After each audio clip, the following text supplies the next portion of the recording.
Throughout the past decade, students have been one of the driving force behind the worldwide climate justice movement. And today, the Student Union Summit is convening elected student leaders standing at the front line of their respective national and regional mobilization efforts.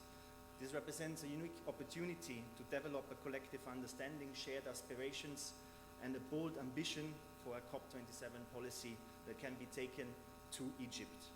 We will use this time here in Accra to gain a better understanding of what climate justice means in our respective regional and national contexts and how it translates into tangible actions and political demands that truly grasp the multidimensional crisis we are facing. In 2021, Tropical Storm Anna wreaked havoc in Malawi, causing floodings, destructions, and affecting in total more than 1 million people. A cyclone struck Madagascar earlier in 2020 this year in February, destroying over 120,000 homes. And in April, we've seen massive floodings in South Africa, displacing up to 40,000 people. Droughts, famines, wildfires, this is also what we heard from the conversations we had this morning prior to this opening ceremony, are destroying the livelihoods of millions, and predictions, if you look at what the IPCC is projecting, clearly indicate that the situation will only get worse from here on out. Yet only 3% of the global emissions, greenhouse gas emissions, are caused by African countries whose people are disproportionately affected by the suffering. The African Development Bank estimates that the continent's economic losses range between 7 to 15 billion a year to climate change at the moment, and that will be increasing to approximately 50 billion a year by 2030. COP27 is Africa's COP, and this COP needs to end the vicious cycle of loss and damage, with high-emitting countries finally and impactfully committing to drastically reducing their emissions to achieve the 1.5 targets and providing reparations to the most affected countries with adequate climate finance, capacity building, knowledge, and technological transfer.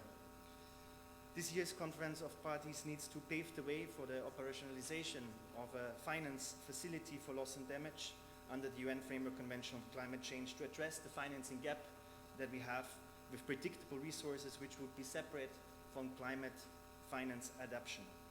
Not as a charity, but as a transformative process, holding the wealthiest nations responsible for their actions, for their inactions, and most importantly, for the willful ignorance that we have seen over the last decades. By 2050, the economic cost of loss and damage in developing countries worldwide is conservatively estimated to be between 1 trillion and 1.8 trillion US dollars, and this does not include non-economic losses such as loss of life, loss of culture, loss of territories. It's out of the question that developed countries have a historical and moral responsibility to act, yet are failing to fade out fossil fuels fast enough, bringing further escalating and irreversible damages to our ecosystem. And our vision for climate justice needs to encompass these realities. We need to channel our voices by forging a stronger political movement as student organizations worldwide and engage in alliances with other youth and civil society organizations working together to lobby our decision makers to finally take the action that is so much needed and long overdue. I'm very much looking forward to our discussions in the coming days, and thank you all for enriching this conference with your expertise, with your commitment, with your time, for coming here. It's a tremendous opportunity for the organized student movement to agree on a progressive framework for advocacy that we can utilize in the weeks leading up to, while, and in the aftermath of the summit to lobby.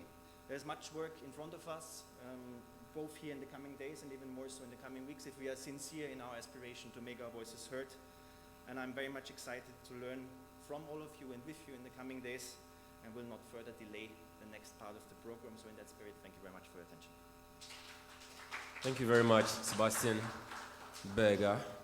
Such a bold step, one more time, for putting together this program, bringing over 60 delegates from some 15 countries.